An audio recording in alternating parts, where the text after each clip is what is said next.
Good afternoon, everyone. Welcome to our webinar today. I am so glad that you're here joining us. So my name is Rachel McDonald, and I use she, her pronouns. And I serve as the Generosity Officer for our church's wider mission and the special mission offerings of the United Church of Christ.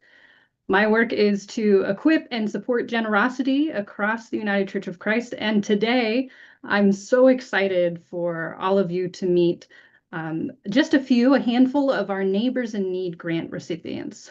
So I think you're in for a pretty cheerful afternoon to hear some pretty inspirational stories about what you do and how that has an impact in the world. So as I said, part of my work is to help coordinate the special mission offerings of the United Church of Christ. And maybe you've heard of these before, or maybe these are brand new to you. So these are all church offerings we come together to collect every year as a denomination. So in the United Church of Christ, we have 4 of these offerings. They're One Great Hour of Sharing, Strengthen the Church, Neighbors in Need, and the Christmas Fund. And each of these were chosen and affirmed through General Synod in a way that everyone in the UCC could be invited to give to these particularly designated causes. It sort of supercharges our giving beyond our typical tithes and offerings. And as just like a little personal point of privilege, in terms of generosity, when we invite people to give in these many ways, we find it doesn't really create competition between ministries, but it allows our sort of giving opportunities to expand and encourages generosity instead of dividing it, which I find to be pretty biblical, kind of a loaves and fishes kind of scenario. So these 4 offerings, they represent a fantastic diversity of ministries in the UCC, from our global development work in disaster relief and One Great Hour of Sharing, and new church plants and youth and young adult ministries and Strengthen the Church, caring for clergy and other church employees in the Christmas Fund. We do an awful lot of good together. But today we're going to focus and talk about what happens when you donate money to neighbors in need. So in the United Church of Christ, we're committed to building a just world for all. Maybe you've heard that once or twice. And I think Neighbors in Need really helps us do that. So when you give to this offering through your local congregation, 1/3 of it goes to support the Council for American Indian Ministries. This supports Native clergy and congregations and is currently led by our interim director, Libby Fairchild. So that's 1/3 of the offering. And 2/3 goes to Justice Ministries. This includes our Washington, D.C. office, our Education for Faithful Action team, all sorts of ministries across the UCC. But of course, it also funds and supports Neighbors in Need grants. So here in 2025, we had 26 grant recipients. And it's pretty exciting to think about how that's spread out across the country, because we find that our work of justice then isn't really tied to one isolated place. Certainly not just here in Cleveland, where I'm located, but you'll hear today stories of how UCC members and congregations and partners are out there working to seek ways to change the world for good, but in unique and particular and local ways. So our grants really represent that, how we equip our UCC congregations and partners to understand and respond effectively to what's going on in their community. Because injustice might mean food scarcity or discrimination or ageism or something else entirely that is only known from that local level. So it's going to be a joy to highlight 3 of the projects that were recipients through these Neighbors in Need grants this year.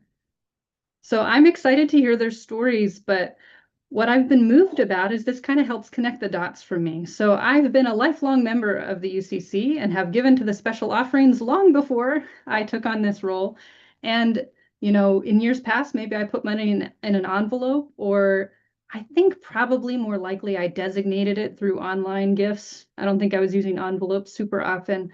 But, I sent it off and I said, I'm part of this. I want to be part of these offerings, but where does it go? Today, you kind of get to hear that, exactly where it went and the impact it has.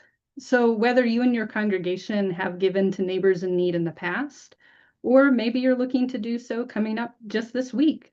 A lot of our congregations are collecting this offering this upcoming Sunday, or perhaps throughout the month of October. I hope you can feel encouraged about the difference you make and understand how you're supporting other congregations just like you. So if you want to learn more about the Neighbors in Need offering, you can always go to www.ucc.org/NIN. That's how you can go right there to download resources, digital and order some print resources. You'll be able to have access to the stories from today's webinar because, of course, it's going to be recorded and shared and available after this time. And I want to say thank you to all of you who are here listening and who do the work of promoting this offering. Our most effective promoters of the special mission offerings and of Neighbors in Need, it's not our posters or our envelopes. It's people who stand up on Sunday and tell an announcement and say, I care about this and I gave it to this thing because it made a difference to me and I hope it'll make a difference to you.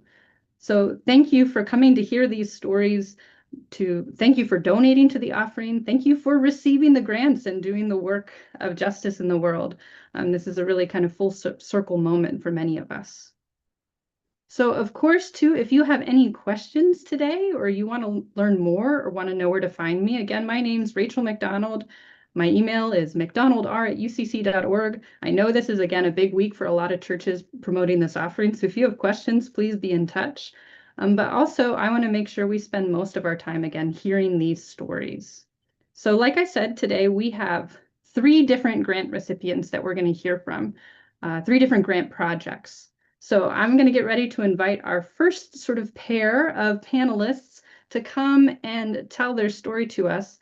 And these folks, this is going to be Carolyn and Dana from the Rainbow Family Equality Project in Texas, so quite far away from me here in Cleveland, Ohio. And I'm going to let them come on and introduce themselves and say who they are, where they are, and tell just a little introduction to their ministry. So hi, Dana. Hi, Carolyn. Welcome. Hi. Hi. I'm Reverend Dana Worsham. You can just call me Dana, and I go by she, but hey, you will work too. Wonderful. So we are at St. Paul United Church of Christ down in Corpus Christi, Texas. And through the grant program, we created what we call the Rainbow Family Equality Project. So I'm going to let Carolyn introduce herself. I'm Carolyn Olson, and I am a church member at St. Paul United Church of Christ in Corpus Christi.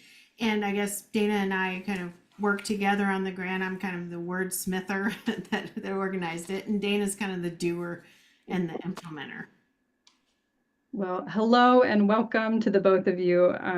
I've had the privilege of hearing a little bit about the story of what Rainbow Family Equality is up to, but I wondered if one of you wanted to tell us what exactly is this important ministry that you all have going on in Texas? The Neighbors in Need grant helped us to create what we call an engine, that is Rainbow Family Equality. So the main purpose of that is making sure we provide events, services, projects where people can bring their families. We are open and affirming, so they know they can come join us at St. Paul for any event. It's a safe event for their family. It's free. We've done all kinds of things from Easter egg hunts to Fall Family Festival. And so that comes under Rainbow Family Equality. So it gave us a mission, a pinpoint to concentrate on by using the Neighbors in Need money. That sounds really fantastic, because what I have heard from you all is that it's working to provide that space of hospitality, especially for those in the LGBTQ community and maybe especially youth, to find a church and a home where people are accepted and find a caring community. How has that been for you all at your church, working to create that space and being that sort of voice for inclusion? Go ahead, Carolyn. No, go ahead. No, I will say that I think what's happened is that the more we've done, the more need we've seen. Now, I don't know where all the viewers are from, but we're about 2 hours north of the border. We're on the east coast of Texas, and we're in a pretty conservative area. And what we've seen, what the impetus for the project really was the fact that the LGBTQIA plus community does not naturally have a safe space to come to normally worship or to be considered in full equal membership. And so that's kind of at the heart of our project. that there's faith equity for those within the LGBTQIA plus community.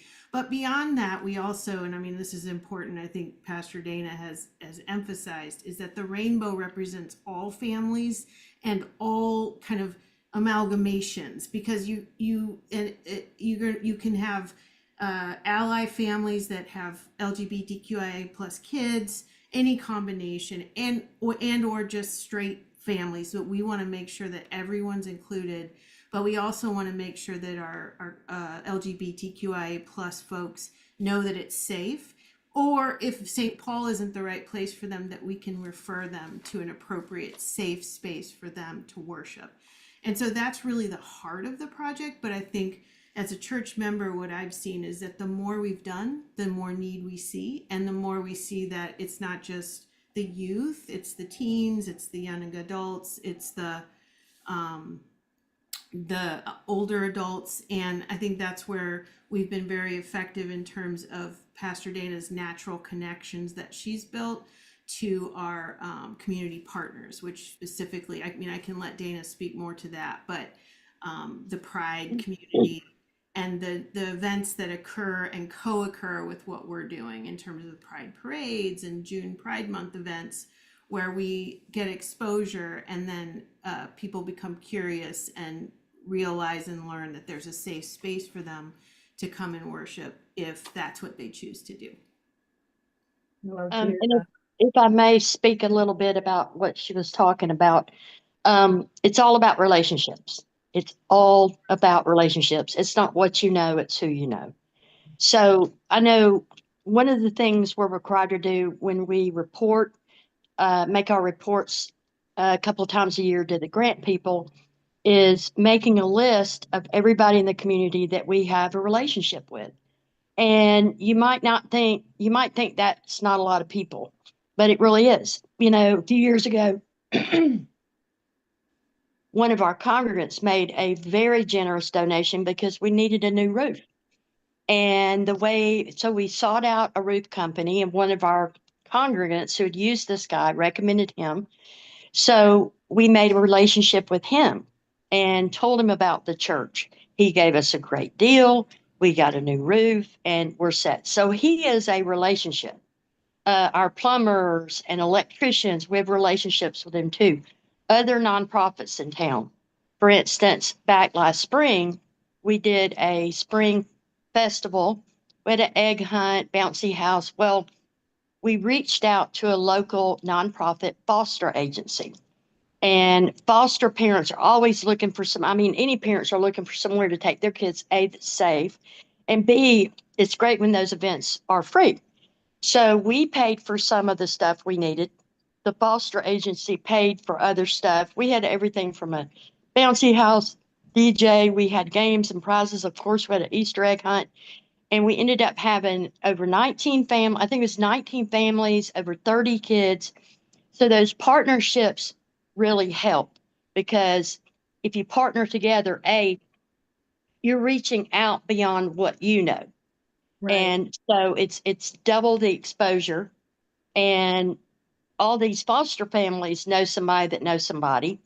So it's all about who you know. Also, what we discovered with the grant money is you don't have to create huge new ministries. In fact, I think the most important question to ask yourself when you get the grant money or before you get the grant money is, what are we currently doing and how can we do it better? What are we doing well and how can we do it better? So when I first came to St. Paul in 2019, we started a community garden through the Neighbors in Need money. That was already started, and we didn't start getting money until 2022. We were able to take a little bit of that money, expand the garden, and the whole mission from the very beginning of that community garden was we donate all the vegetables to the local community food bank. Now, from time to time, we have members of our own family at St. Paul that are in need, so they can go out there and pick what they need. Last year, we donated over 250 pounds of fresh vegetables to the local community food bank. We have an excellent relationship with them. We also have a food barrel in the foyer. And every month we have a list of things that people can bring and put in the food barrel. In the grand scheme of things, it's not a whole lot, but you know what? We're doing our part. There's a nonprofit in town, and things like this don't cost us any money. There's a local nonprofit in town called the Free Store. And once a month, people can go there, homeless people mostly, get shoes and socks. And it's important. We all have busy lives.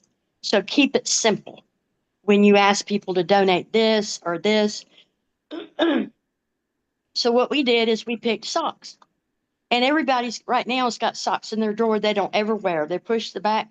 And they didn't have to be new socks. All they asked was that they were clean and they didn't have any holes. So that's doing something for the community. And that doesn't even cost anything. And look at what you're currently doing and just ask yourselves, how can we do this better? You don't have to have 15 ministries. Matter of fact, please don't try to start 15 ministries. That's the word right there. Yeah. Right, directions. So we concentrate on having a safe space for the LGBT community. That's one of our main goals. And one of the other one is helping eradicate food inequality with the garden and the socks kind of fit in there too. And the food barrel. And we have an excellent relationship with a huge food bank we have here on the coastal bend. They're always putting our news in their newsletter. So see, it's about who you know, not what you know. Keep it simple. That's incredible, because I think for many of us in churches, it can think like, oh, well, and I think I've said this to you, it's like this idea that these grants must go to these people doing these totally new ideas and starting so many extra projects. And what you really demonstrate, it's about the relationships you might already have and building on those and starting with the strengths of who you are as a community. And that's where you can really make an impact and have some Another change. thing, if I may real quick, another thing too is at the beginning of every year, we choose beans and rice to collect beans and rice for the month of January to give to the food bank. Well, that's a good example because we can add up the pounds that we have donated. So we set a modest goal, and every week we keep the congregation abreast on where we are in that goal. And by the end of the month, we always exceed that goal. Choose things or make things in a way that you can count them, percentage, pounds, numbers, and you'll need that for your grant reports too. But if you set a goal and then you exceed the goal, or even if you meet the goal, look, we collected 50 pounds of beans and rice for the food bank. Last year, I think we collected it was over 200 pounds. Wow. So it keeps people motivated. You have a goal. And also, like I said, we all have busy lives. So keep it simple. This month, we're collecting beans and rice. Next month is pasta and sauce. Because when people say, oh, I want to put something in the food barrel, oh, what should I get?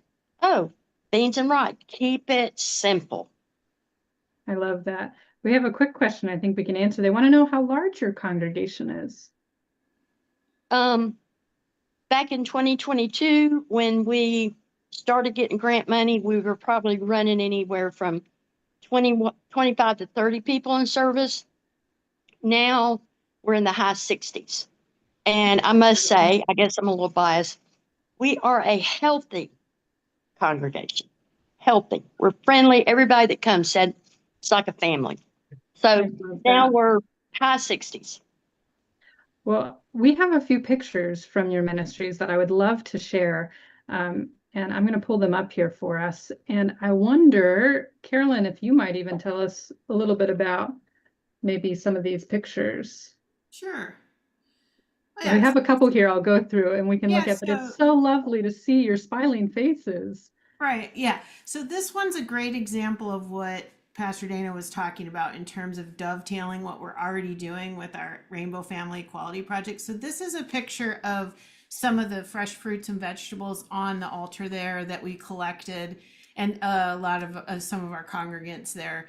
And what we do is then those get donated to the food bank, And then our partnership with the food bank, it kind of dovetails back because they kind of get involved in kind of spreading the news about what we're doing for our LGBTQIA plus community. And in fact, I think the woman in the tie-dye shirt there to the left of the gentleman in the center, she ran a instructional program for families that was a link with the food bank at our community garden with kiddos.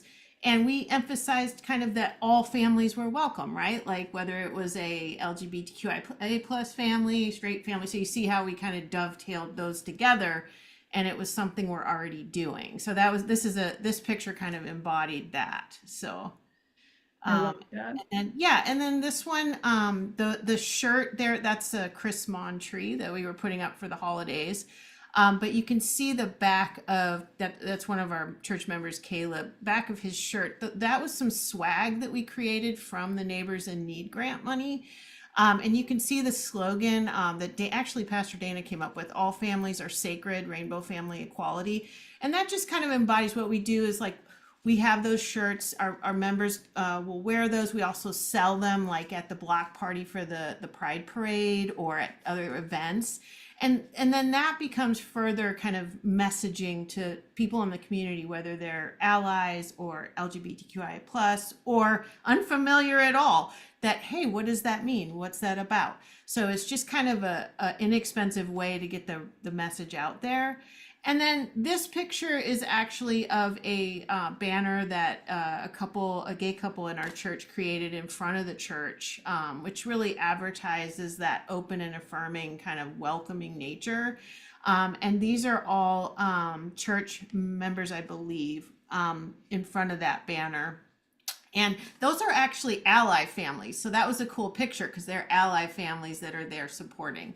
This is a great example. This is a community event that Dana was mentioning. This is our Pride Parade. We partnered during Pride Month with the Pride Corpus Christi, and one of the events is a parade, P-A-W. And then we have the dogs, and we have a contest of who dresses up the cutest or dog outfit. And it just brings in a lot of community members, especially LGBTQI plus folks that would normally never come to church, at least in our experience. And we've actually had church members who have become church folks who have become members who were introduced to our church through those events like that, especially this parade. So the parade, what we also do right next door to us, and that's important too, to figure out what is within a 5-mile radius of your building.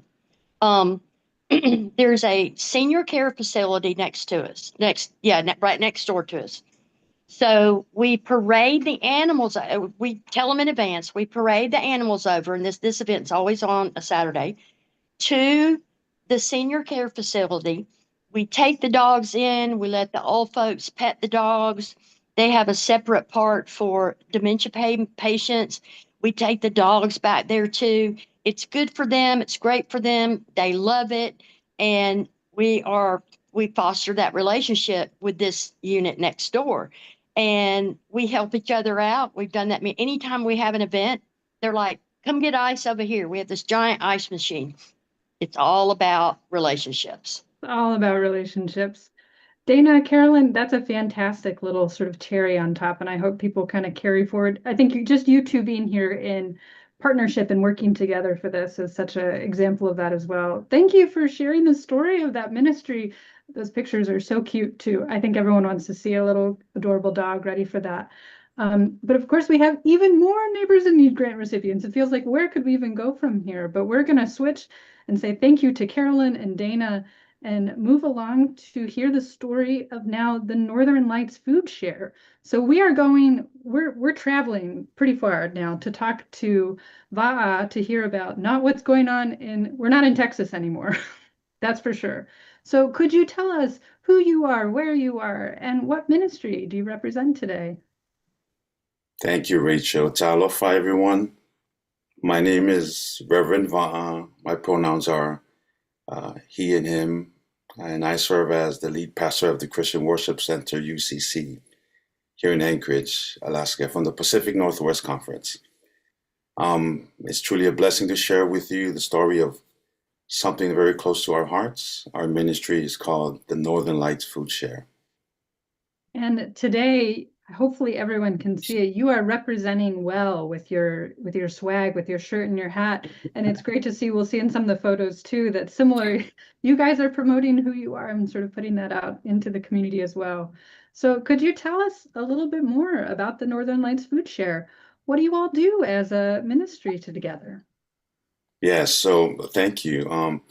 Uh, we chose that name because here in Alaska, the Northern Lights shine their brightest in the darkest skies.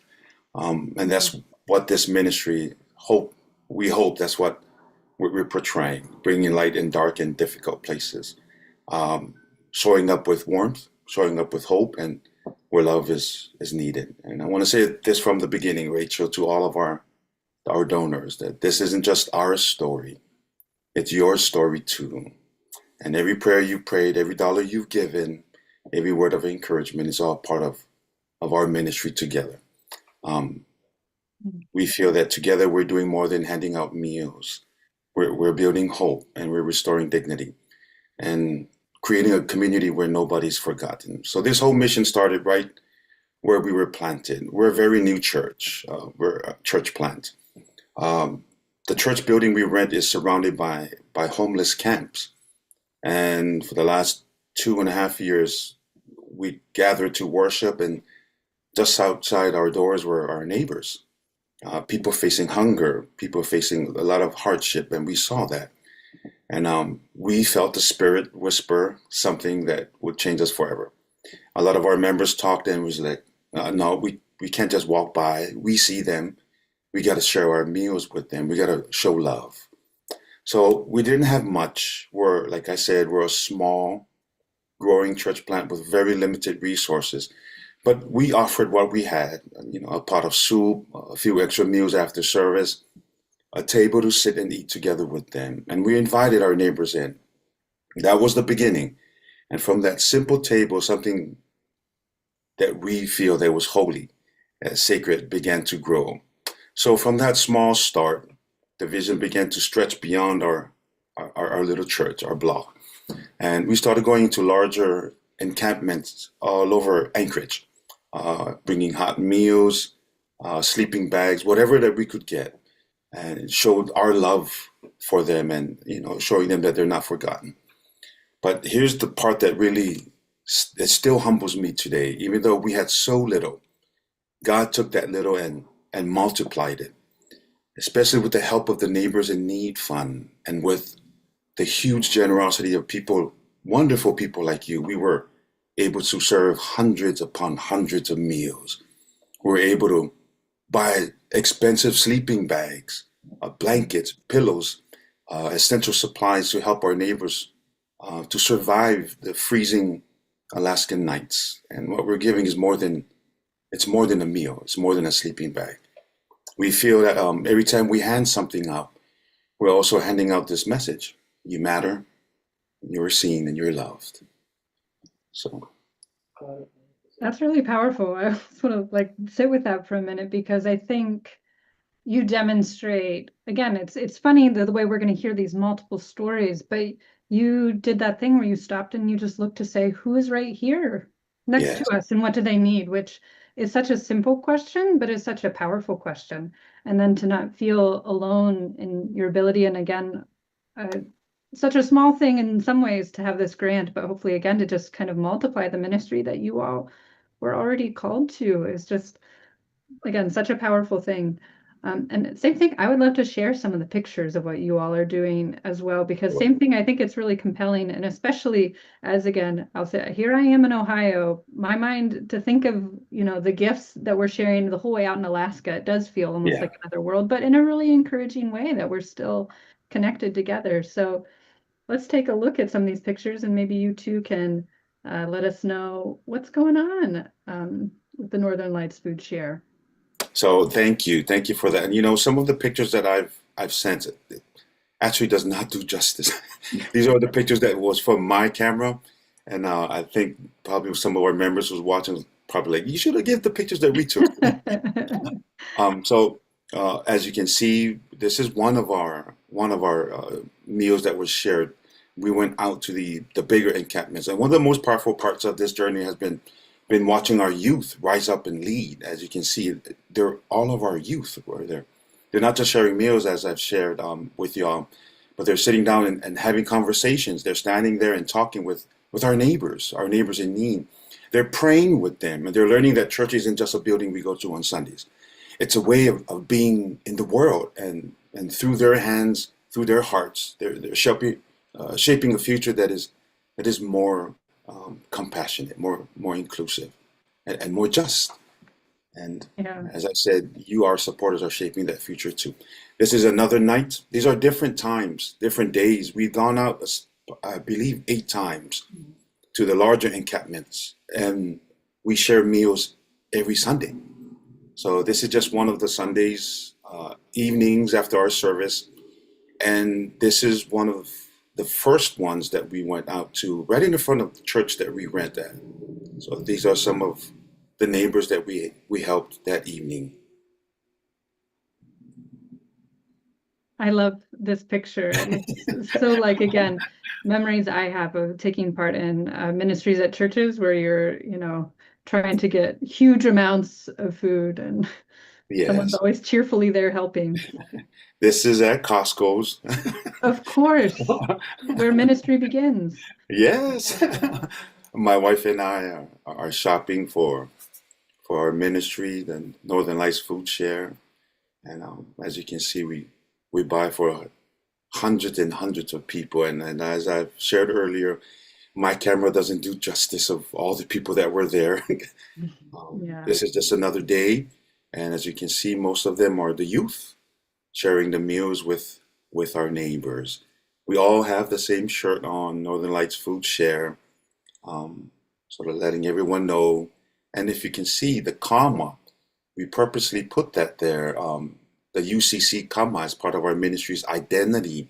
And as you all know, it's more than a logo. It's a secret, a reminder that God is still speaking, and the story is never over. And for every one of you, every donor, every supporter, you are part of that story. With every gift that you give, you place a comma where the world has tried to put a period, right? And this is what I've learned as a new pastor, as a new ordained minister with the UCC.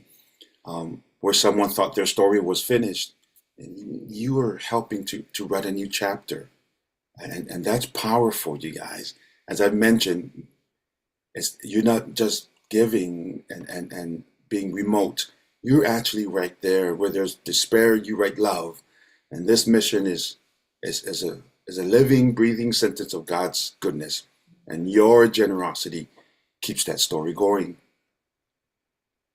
And you've mentioned here several times, maybe this is a good picture for it, that a big part of your story, again, is that this is a project for youth, and that youth are a key part of your church community and telling that story of who's around. And I think that's really powerful and exciting to hear, because, again, the work of justice is not isolated to one age demographic. So do you want to tell us a little bit more about how sort of youth ministry is at the heart of your congregation? Yes. So, as I mentioned, this is probably my 3rd time. My members are going to get really upset because this is, I believe, a picture in February where it was just about 10 or 11 youth members were helping. Now we have a little over 60 youth members, and they went and invited their own friends. They invited their friends, and we have a pretty large community now of young adults. And they were, I don't know the right way to say it, they dragged their parents to church. And our That might be space the is right actually, way to say it. Yeah. yeah. They put some And pressure on. our space is not big enough now. Just last Sunday, we had a little over 200 people that came to church. And I was like, whoa, we didn't have enough of our sacraments for Holy Communion. I guess it's something good to worry about, to be concerned, not having enough because there's so much people now. But the youth, they're a big part of our ministry because, like I said, they actually show up more when we go out. But they actually come to the actual worship services just to hang out with friends. And we specifically have a story time which is something that the UCC inspired me to do, and my wife, to have story time. So we have a specific story time every Sunday just for our youth. And like you mentioned, they're the heart of this ministry. That's they're the today and the tomorrow as well.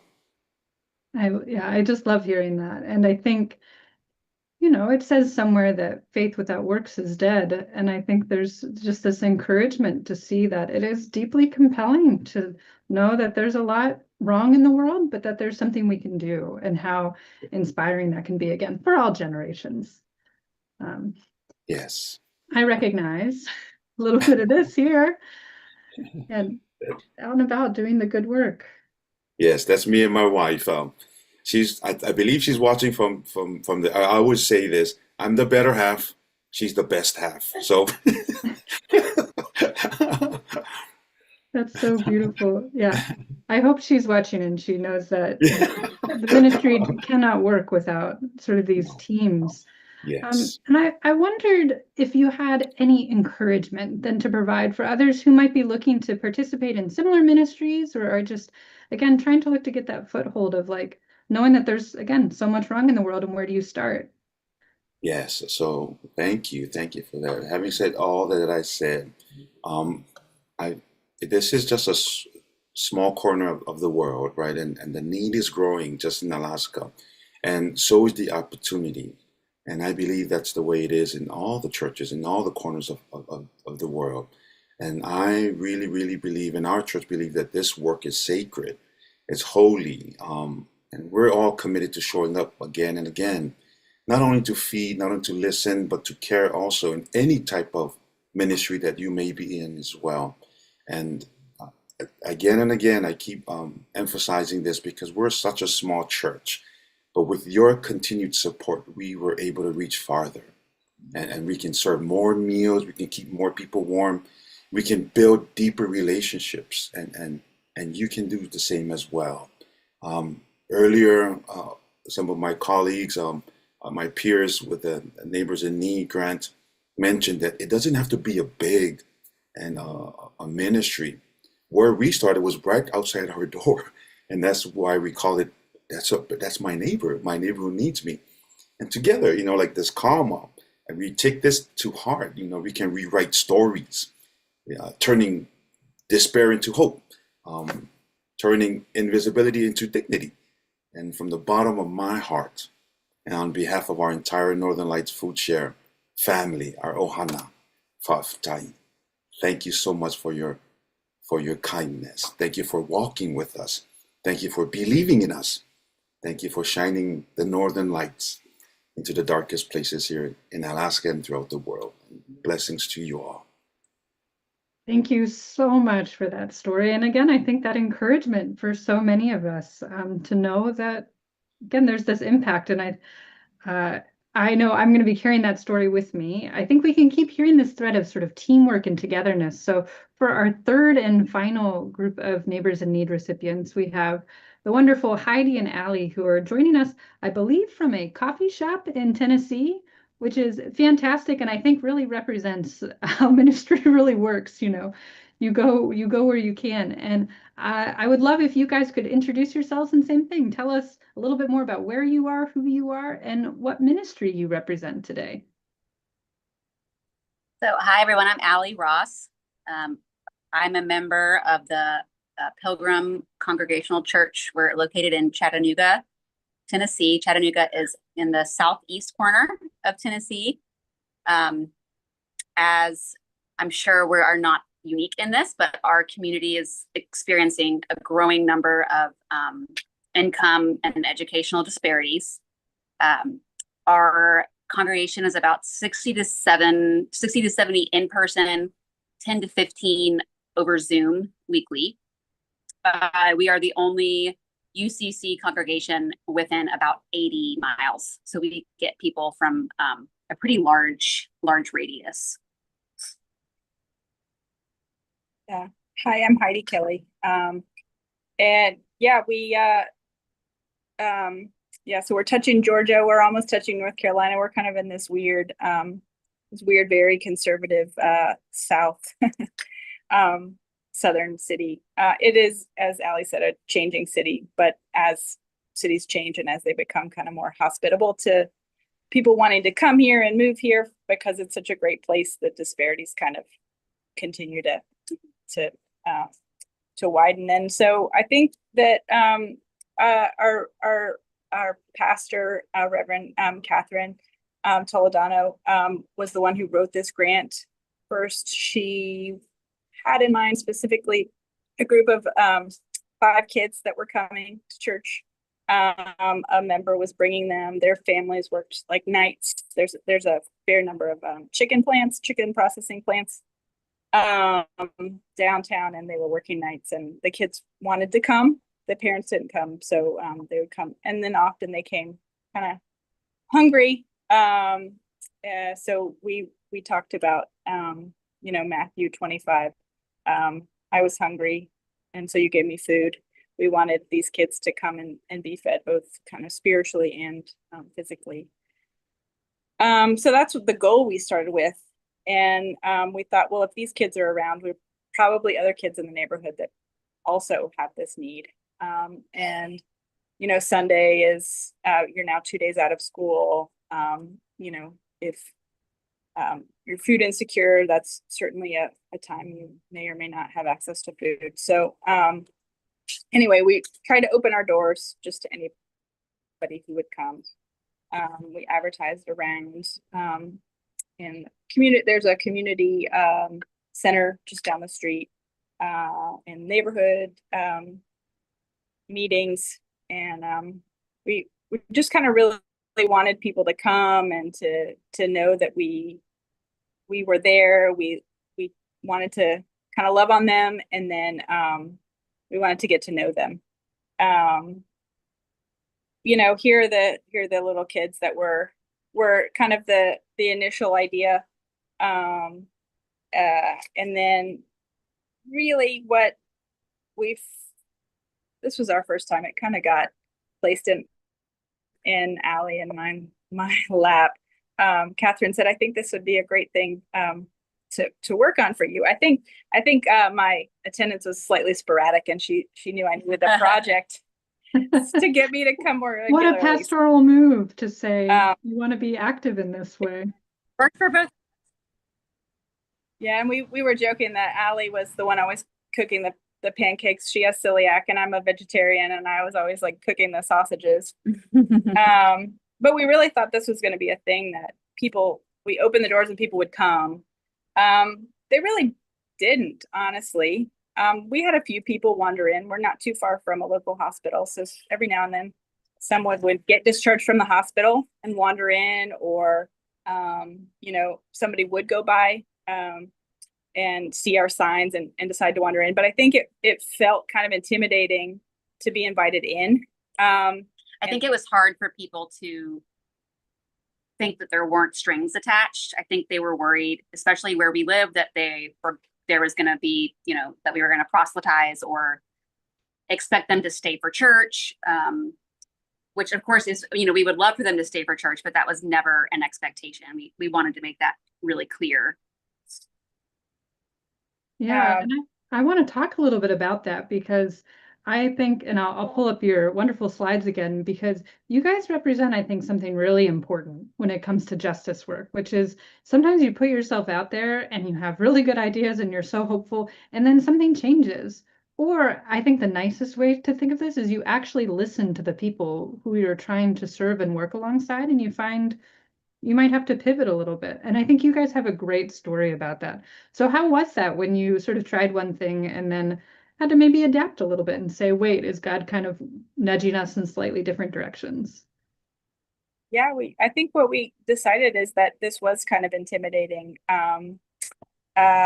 We figured out, I think, a few things. One thing was that we actually had a lot of needs of people inside the building, maybe that weren't children. We have some elderly members who live by themselves, and they would come every single morning to the breakfast. And we had other people who didn't have those kind of monetary or food needs, but they had some need for community. And so they would show up and they would come and eat, bring together. So I think that it fulfilled a need both for that kind of physiological hunger, but also the kind of need for socialization and the just kind of human need to get together and to be seen and to be valued. So it worked in that way. And I think what we also kind of pivoted is we decided that we probably needed, if people were hungry on a Sunday morning, they were probably hungry the rest of the week too. So we needed to give them something to take with them. In the era of, being a little bit cautious about who you give your information to, or who can, I mean, we wanted immigrants, to come and to not be afraid. So we completely got our congregation to donate all the food, because there was talk of working with the food pantry, but they needed lots of information in order for us to work together. So just wanted to invite people in. So we created a food pantry that went alongside. And what we found is that people were more interested in coming in, getting a bag of food, and just leaving, not staying to eat. And that was fine. We wanted people to know that they could do that. And, we wanted to know their name and certainly get to know them, but we didn't need, no ID requirement, Yeah. or, any kind of, Right. like we said, strings attached. Which I think is huge, and I think And represents, a willingness to listen. Yeah. And I think one thing we also learned is just the kids and how much the kids really wanted to be involved.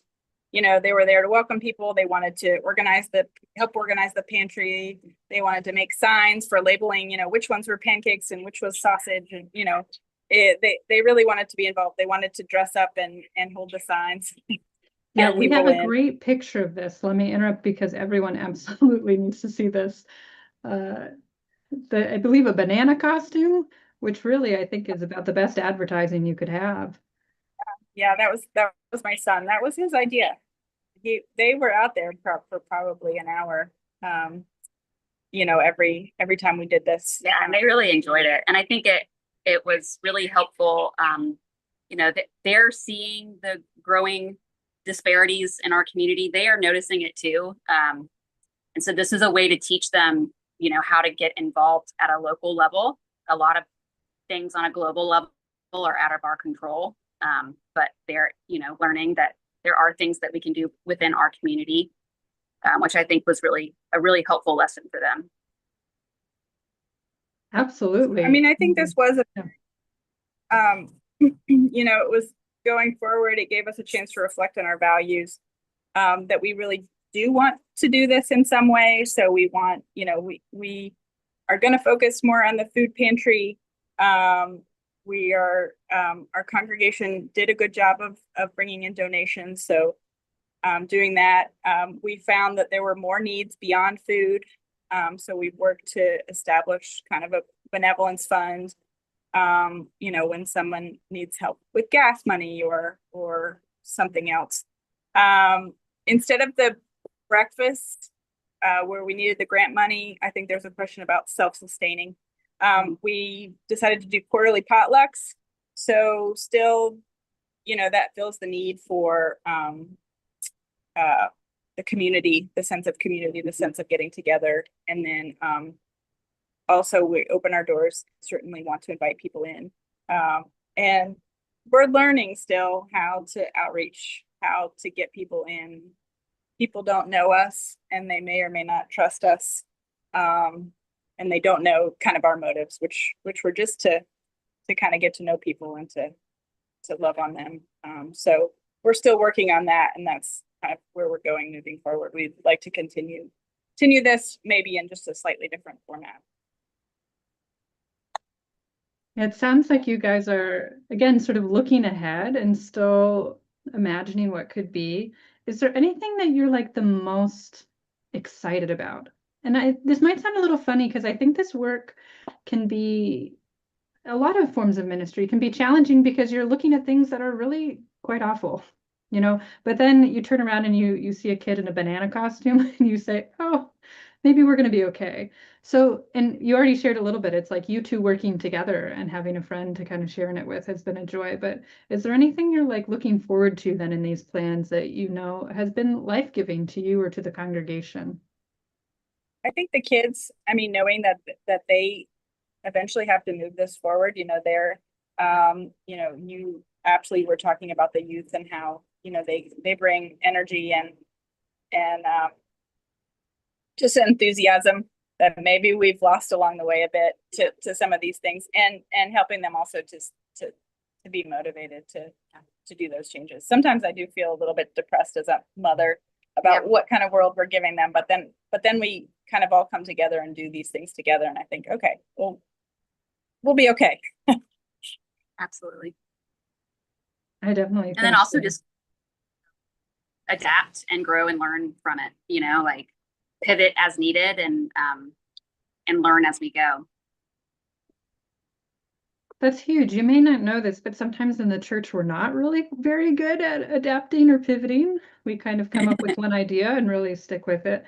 So I find it really encouraging to hear this story from you all that, again, you took the time to listen and to change things, and that you still have, again, kind of visions and hopes for what's to come. I think that's a real source of inspiration and kind of helps some of that burnout of when we confront things, that you don't want to just kind of keep stuck in the same way if it's really not working. You want to be open to what God might be calling you to. So I really value your story about what that means. So, and here's a question, and I'm going to put this, if any of our other panelists are around and want to put this in the chat, and I'll sort of share it as well. But one of the things I wanted to kind of help turn us to, since this is going to be sent out to a lot of folks throughout the UCC, is there anything we can pray for you for? In the way of supporting this. Obviously, I'm talking a lot about the offering and how we support one another monetarily, but I think how we kind of are connected spiritually and how we pray for one another is really important too. So is there anything you'd like us to pray for you about? And again, I offer that to the other panelists as well. If you put it in the chat, I'll be sure to share it.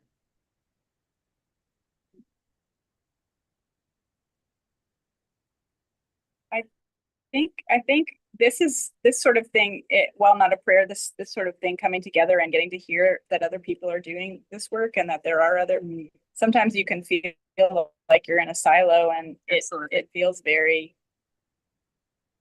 In my professional work too, it feels kind of like a dark time. So just to know that there are other people working, and so this community that we feel Feel the light. Yes. Absolutely. Not a prayer request, Dana. but Yeah, Dana, come on. Tell us what can we pray for you for? I think it's not really a prayer request. It's a piece of advice Sure. that one of my members shared with me. When you get on an airplane and they go through all the safety checks and all that, and they say, if, the oxygen mask come down, make sure you put your mask on first and then help others around you. And that is so important in ministry. Make sure you take care of yourself and make sure you don't put too much on your plate, because we all know it can all get overwhelming. That was the best piece of advice that I think I've gotten this past year. Take care of yourself. Don't put too much on your plate. Put your mask, because you're no good to anybody if you don't put your oxygen mask on first. That was it. So true. And I'll pass along from Va that we'll pray for him and for the folks at the Northern Lights Food Share for strength and endurance to sustain our ministries, hey Va, and for their neighbors, for transformation, for the youth and volunteers. And I think hopefully you all heard those threads through all of these ministries. I'm going to help kind of close this out and share a little bit more about these grants, because maybe some folks who are watching this might want to learn about the grants. But thank you to Heidi and Allie and Va and Carolyn and Dana.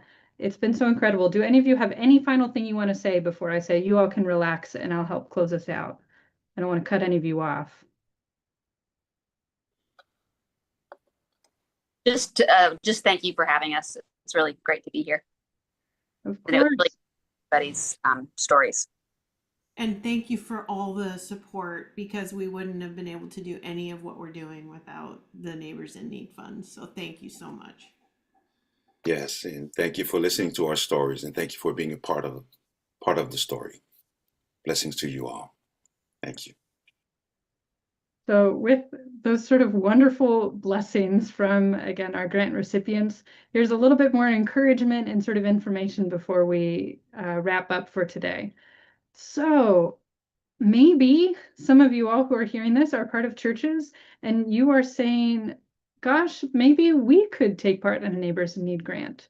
So absolutely, if you are part of a UCC congregation or an organization in a covenantal relationship with the UCC, you're welcome to apply for these grants. Unfortunately, the grant cycle is June 15th through September 15th, so you might have to put a note on your calendar for next year, but it does sort of recur year after year. And grants range from $1,000 to $10,000, and grantees may receive a maximum of 4 Neighbors in Need grants for a 10-year period. You have to have the support of your conference minister, so we're regionally connected.